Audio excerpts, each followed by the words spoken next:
Hello, boys and girls. I thought I'd take a minute away from my usual vlogging and share with you a spirited holiday poem.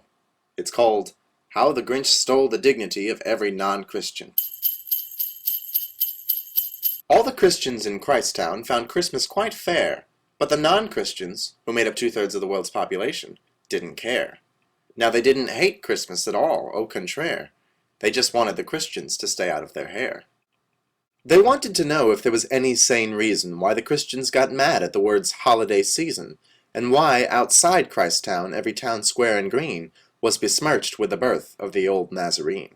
So the non-Christian leaders asked the Christians politely whether Christian contraband could be stationed more rightly in their houses, their yards, their churches and ministries, rather than taxpayer-funded vicinities.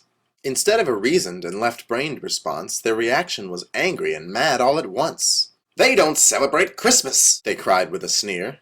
"They have no joviality, no pep, and no cheer.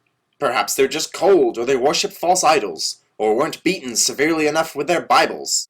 Ow. But we know the most likely reason of all must be that their hearts are 2 sizes too small."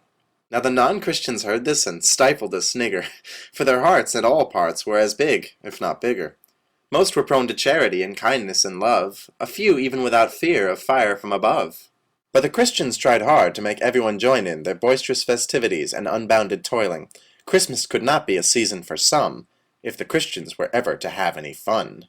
They set out to desecularize what once had been free, to make this land a noelocracy, to make sure the government supported their cause, and chose Santa instead of the Establishment Clause. No one could be seen not enjoying the holiday, or not watching a poorly acted Dickensian teleplay. Every store was required to play Christmas songs, which were musically vapid, and ran far too long. The tintinnabulation of bells was ceaseless, and you couldn't have a parade without a shout-out to Jesus.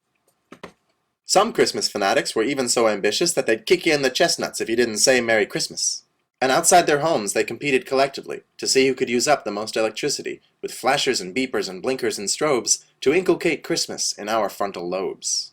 And once it was established that this time of year owed everything to Jesus and Santa's reindeer, and not, for example, to axial tilt, then came the time to pour on the guilt. We need a way, thought the good Christian leaders, to slander those un-American unbelievers, those scoundrels, those fools who hath said in their hearts that there is no God, just science and the arts.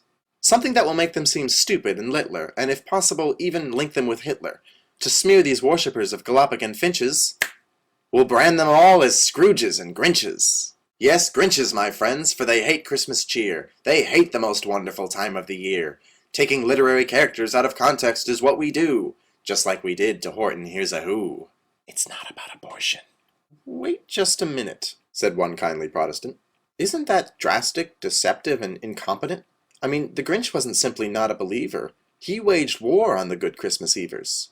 His hatred of joy and singing and laughter had nothing to do with his views on hereafter. He was just mean and nasty. His heart was too small.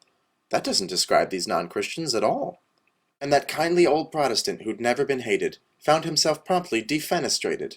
"Any other objections?" asked the good Christian leaders. "Nah, we're cool," said the pious believers. And so the tintinnabulators went forth, with slander and calumny from south to the north. Now instead of just being different from the majority, non-Christians had to deal with being thought of horribly. But the so-called Grinches continued to be kind, and generous and loving as they were inclined, for what could the non-Christians do in this crisis? Just hope the Christians' hearts would eventually grow 15 sizes. So remember, I've got no problem with your Christmas tree, even though it's tacky. I'm just glad we're all free to live in a land where we may worship or not a magic baby, a stack of turtles, or a floating teapot. And if I may just preempt those about to object, to the great Dr. Seuss, I mean no disrespect, but there's one stand from which I will not budge 1 inch. Whatever you do, don't call me a Grinch.